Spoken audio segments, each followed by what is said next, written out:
tous. Nous allons lire aujourd'hui un verset de la Srimad Bhagavad Gita. Un verset qui est très connu. Chapitre 4, verset 11. Donc on va commencer par réciter Om Namo Bhagavate Vasudevaya. Om Namo Bhagavate Vasudevaya.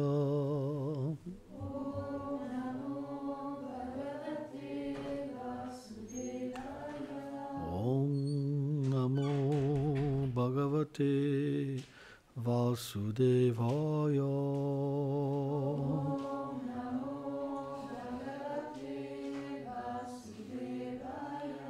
Om Namo Bhagavate Vasudevaya.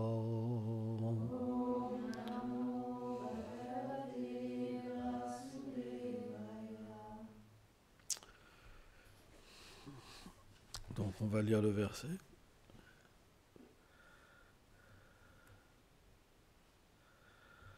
Ok. Yetamam prapadante tam seva bhajami aham mamam arvatante manusya sarvasava. Ô fils de Pritha, à tout égard, tous suivent ma voie. Et selon qu'ils s'abandonnent à moi et m'adorent, je réciproque avec chacun. Commentaire. Le Seigneur Krishna est l'origine de toute chose. À travers ses énergies, il est les composants de la création, la mémoire, le feu de la digestion, le souffle vital, l'âme, les objets des sens, les sentiments, la conscience, etc. Il crée, maintient et détruit toute chose. Aucun être n'a un pouvoir, une existence indépendante ou égale à lui. Tout existe par lui et pour lui. Il est la cause et l'effet, et le but de tous les sacrifices et de toutes les connaissances. Puisqu'il en est ainsi, tous suivent sa voie, directement ou indirectement. Directement pour celui à qui il donne la conscience et indirectement à celui de qui il se cache. Krishna est celui qui octroie le fruit de l'acte à tous. Pour les matérialistes, il leur donne la possibilité d'atteindre leurs désirs, suivant le bénéfice qu'ils ont acquis de leur vie passée.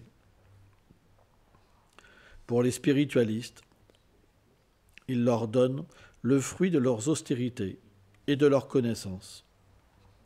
Et pour les dévots, il se donne lui-même comme l'objet de leur amour.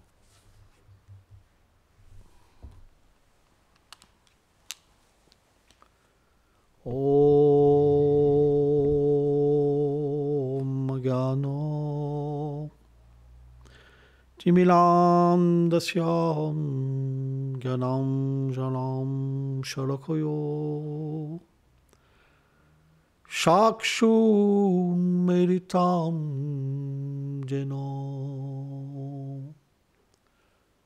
Taisme Shigurave Namaha Vanchakalpa Talubhyacha Kripa Sindhubhya evacha Patitanam Pavanebhyo Vaishnavebhyo Namo Namaha.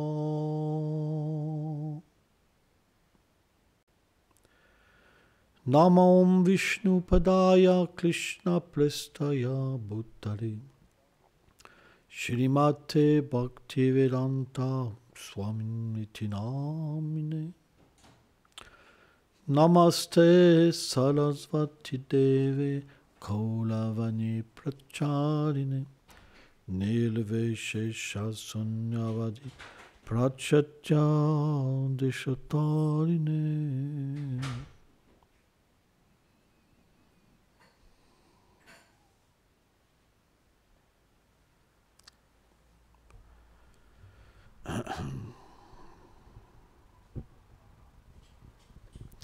Le Seigneur est présent dans le cœur de tous les êtres en tant que le Paramatma, l'âme suprême, qui est considéré selon les acharyas et les écritures védiques comme une manifestation partielle du Seigneur suprême, Krishna. Krishna veut dire la vérité absolue. Mais en même temps, Srila Bhaktivinoda Thakur explique que quand le pouvoir de la vérité devient inexistant et que sa douceur prédomine, alors il devient suprêmement attirant.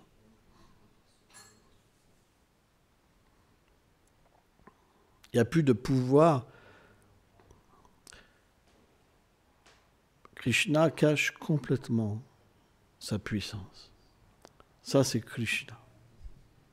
Quand la conception de Krishna vient, alors le désir est pur. Quand Krishna dit dans ce verset, Yatamam prapadante, qu'il réciproque avec tous, c'est vrai. Selon nos activités passées, nous avons une conscience, soit une conscience complètement dans l'ignorance, et on n'a plus du tout la mémoire qu'on est l'âme. Et lorsqu'on est influencé par la passion, qu'on se lance à travers le fait de vouloir satisfaire nos désirs, alors cette vérité, elle est là. Bien qu'on ne veut pas d'elle, bien qu'on l'a rejetée, qu'on crée un monde sans elle, elle est là. C'est elle qui donne l'intelligence. C'est elle qui donne l'oubli et le souvenir. En ce moment, si on peut oublier notre réalité, c'est parce qu'il nous permet. Il est derrière. Il est là. On pense, je suis le corps. Je suis un homme. Je suis un chef de famille. Je suis un renonçant. Toutes sortes de conceptions matérielles. Je suis musulman. Je suis hindou. Je suis américain. Je suis français. Toutes sortes d'identifications peuvent venir. Le Seigneur réciproque. Mais on est l'âme. Et naturellement, on est fait pour l'amour. On cherche l'amour. Et dans une condition imparfaite, où l'objet d'amour illimité est caché, on ne peut pas exprimer notre amour parfaitement. C'est pas possible. Un être humain et un autre être humain, ils ne peuvent pas générer autant d'amour. C'est imparfait. La preuve, c'est qu'on est obligé de faire des concessions pour rester ensemble. Que ça soit d'une manière communautaire ou familiale, s'il n'y a pas de concession, on ne peut pas rester ensemble. Celui qui est plus attaché, il fait des concessions. L'autre, il est prêt à moins en faire. Ou celui qui est plus avancé spirituellement est prêt à faire toutes les concessions pour que quelqu'un de plus jeune puisse rester.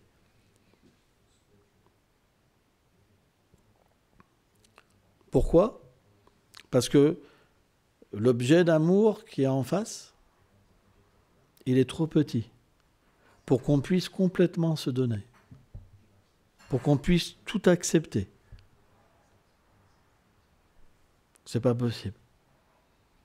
Mais quand la conception devient plus élevée, due à des mauvaises expériences, on va désirer trouver cet amour. On ne sait pas pourquoi.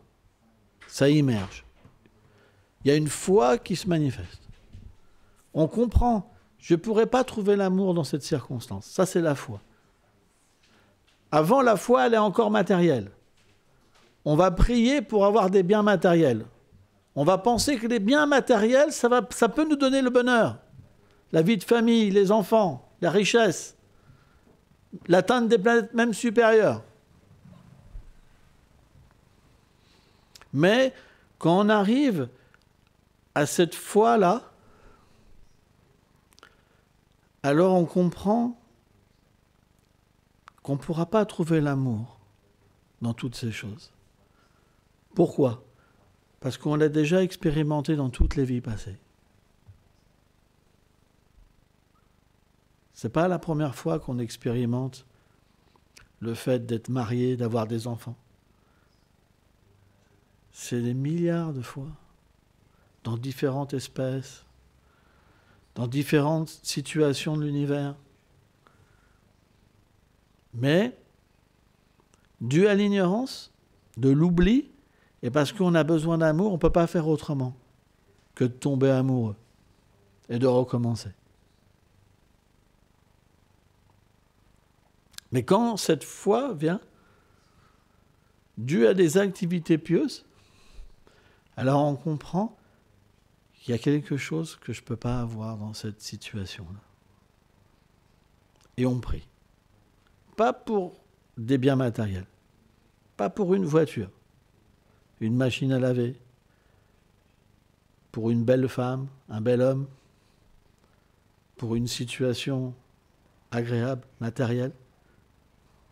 Non. On prie pour comprendre la vérité.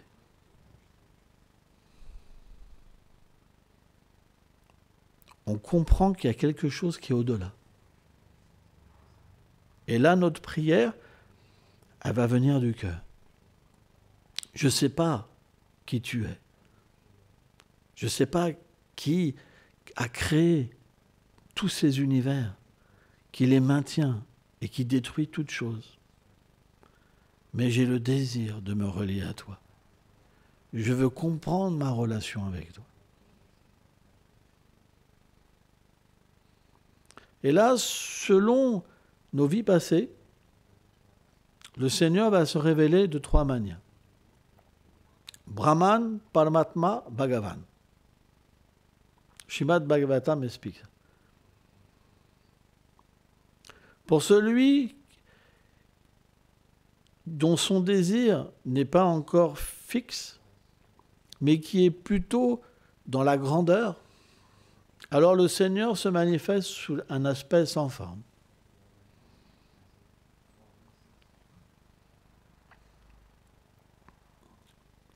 Sous un aspect de l'énergie. Et alors, l'expérience, c'est la félicité spirituelle, l'éternité. Je suis différent du corps. Je suis un atome spirituel. Et je peux, grâce à ça, comprendre que je n'ai rien à voir avec cette situation. Il y a la conception du renoncement et la compréhension de la félicité. Quand une personne progresse dans ce dévouement et dans son désir personnel, alors le Seigneur peut se révéler dans le cœur en tant qu'Antaryami, Shri Vishnu. Kshirodakashe Vishnu. Et là, le Seigneur parle à son dévot. Il lui fait voir qu'il est partout présent, dans tous les êtres vivants, dans l'arbre, dans l'oiseau, dans le brin d'herbe, dans l'escargot, dans l'araignée, dans la souris, dans les êtres humains, dans l'eau, dans la pierre. Partout, il est présent. Mais qu'il y a aussi un autre élément, c'est l'âme, puisque l'être peut se voir lui-même comme distinct de l'âme suprême. Il y a donc l'atma, l'âme, et paramatma, l'âme suprême. Il comprend qu'il ne fait pas partie, qu'il n'est pas Dieu, mais qu'il est une partie distincte du Seigneur suprême. Et là, dans cette perspective, le Seigneur enseigne à son dévot la création. Regarde, je maintiens toutes choses. C'est moi qui donne le fruit des activités de tous les êtres vivants. Peu importe ce qu'une personne adore, c'est moi qui donne la foi. C'est moi qui donne la force. Et c'est moi qui me révèle comme l'objet d'adoration. Ça, c'est paramatma. Mais quand le désir, il est encore plus personnel, parce qu'avec le Seigneur de l'univers, on ne peut pas faire un bisou au Seigneur de l'univers. On ne peut pas lui prendre la main, on ne peut pas le consoler, parce qu'il a besoin de rien. Il n'a pas besoin de manger, il n'a pas besoin d'amis, il n'a pas besoin de parents. Il est au-delà de tout, dont la relation est assez limitée. Mais quand la relation progresse et que l'âme, sous l'influence de l'énergie interne du Seigneur suprême, elle est plongée dans l'oubli de sa puissance, alors elle peut se mettre à l'aimer. Et le Seigneur, à ce moment-là, il est réciproque avec l'amour de son dévot. Et alors, même au niveau de paramatma, il peut avoir une amitié. Et l'être vivant va alors se lier d'amitié avec le Seigneur. Mais ça reste encore à un certain niveau. Parce que parfois, le dévot est conscient, c'est le Seigneur de l'univers, et parfois, il est mon ami. Mais sur le plan de paramatma, on ne peut pas vraiment comprendre quelle est notre forme spirituelle. Quel est mon nom spirituel éternel? Quels sont mes attributs? Quelle est ma place dans le monde du Seigneur suprême, éternel? Au-delà des univers matériels, au-delà du Brahman, au-delà de Shiva Loka.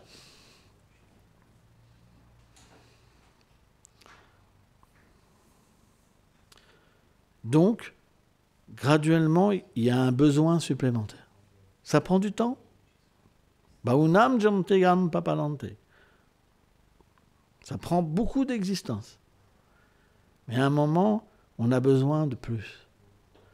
Parce que l'âme, elle désire la totalité de sa vérité. C'est à ce moment-là que la conception de Krishna arrive.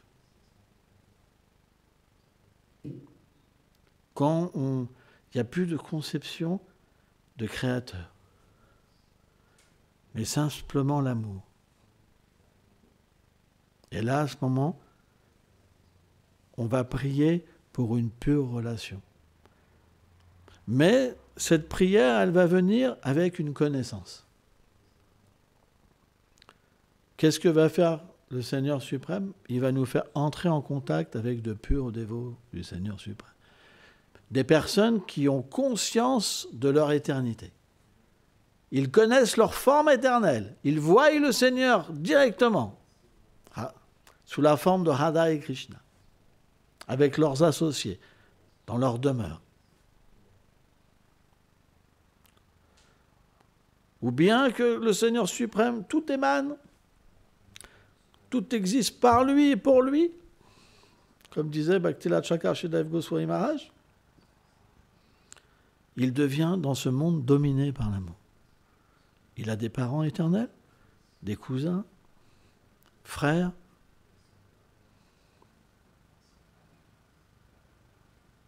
Et il a une bien-aimée qu'on appelle Shrimati Radharani. Et cette bien-aimée, elle est son énergie interne, Swarup Shakti, Hladini Shakti, son énergie de plaisir.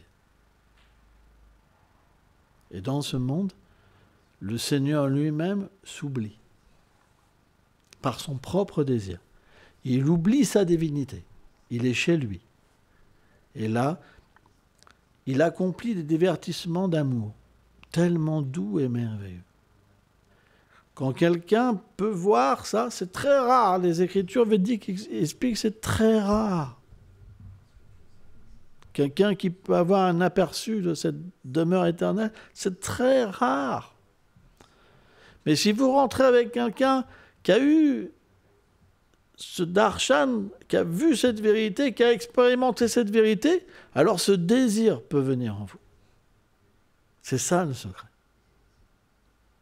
Et à ce moment-là, vous contractez le désir pour la pure dévotion.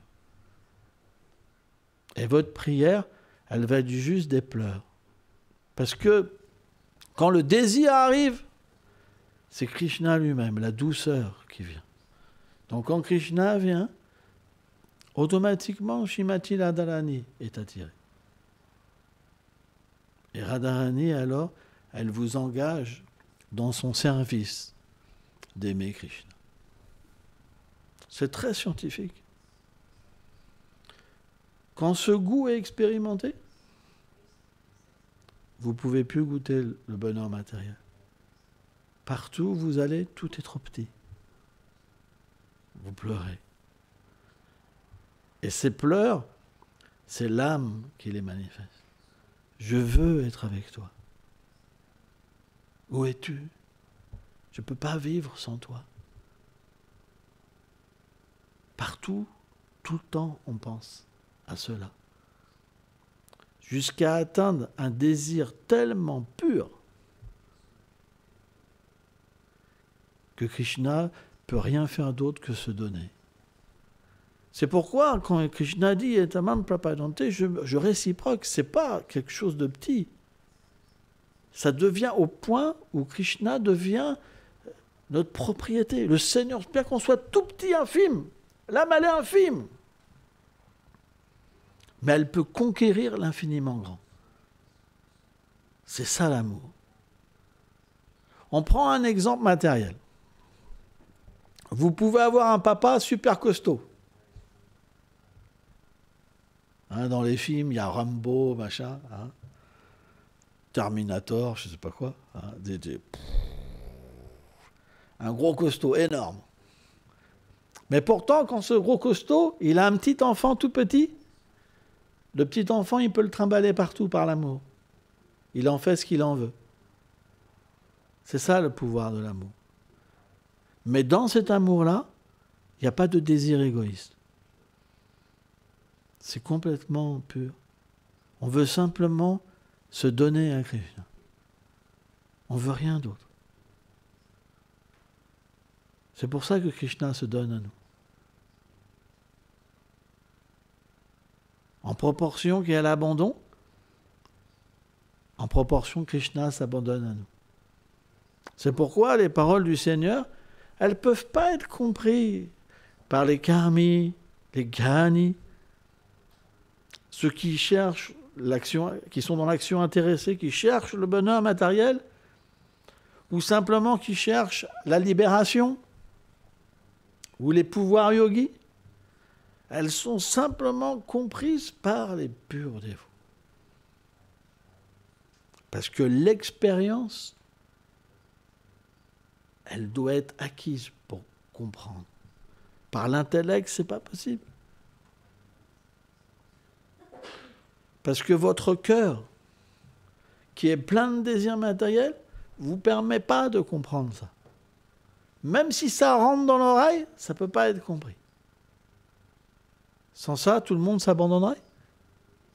Tout le monde obtiendrait ce gain.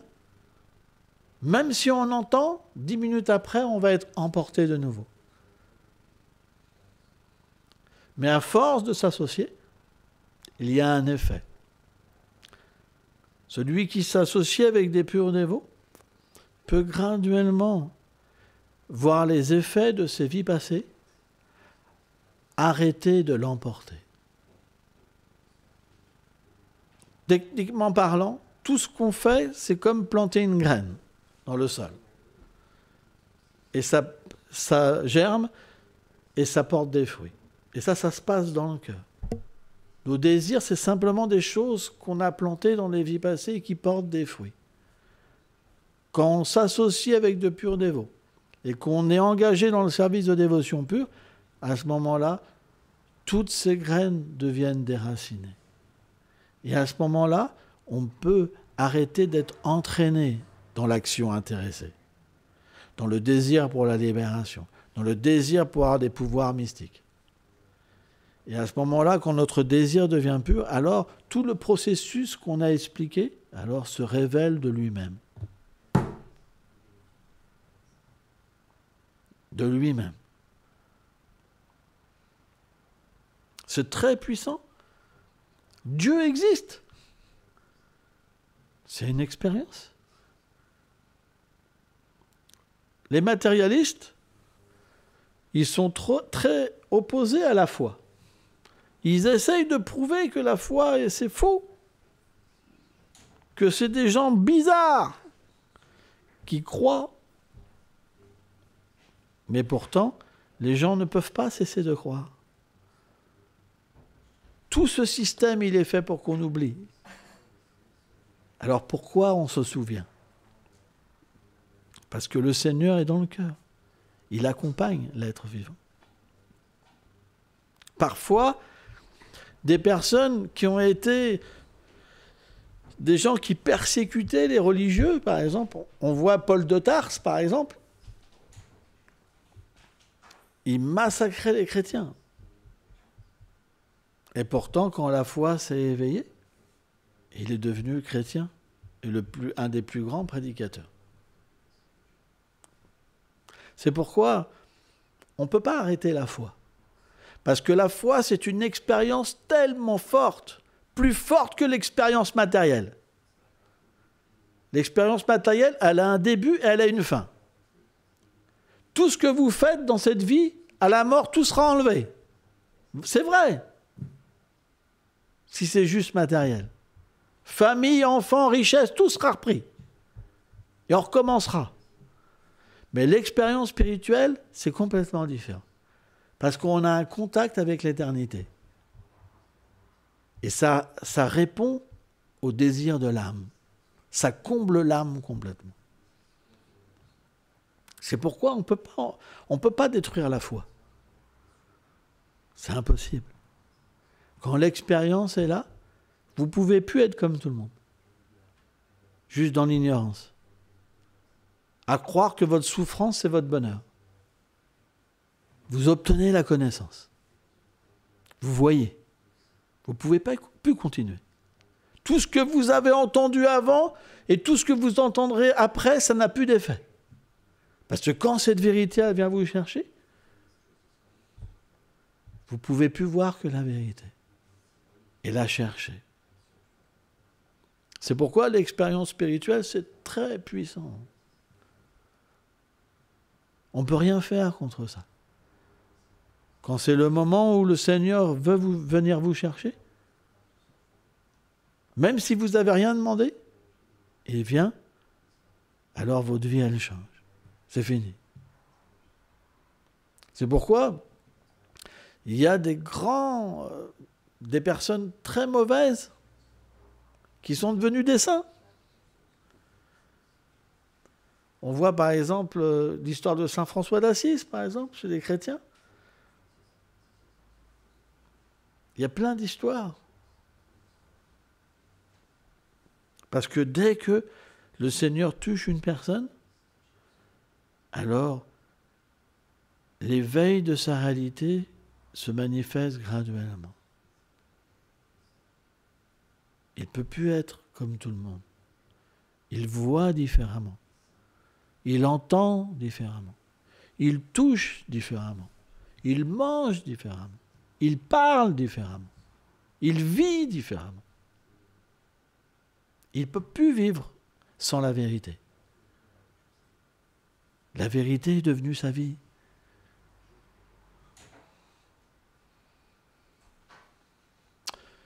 Merci beaucoup.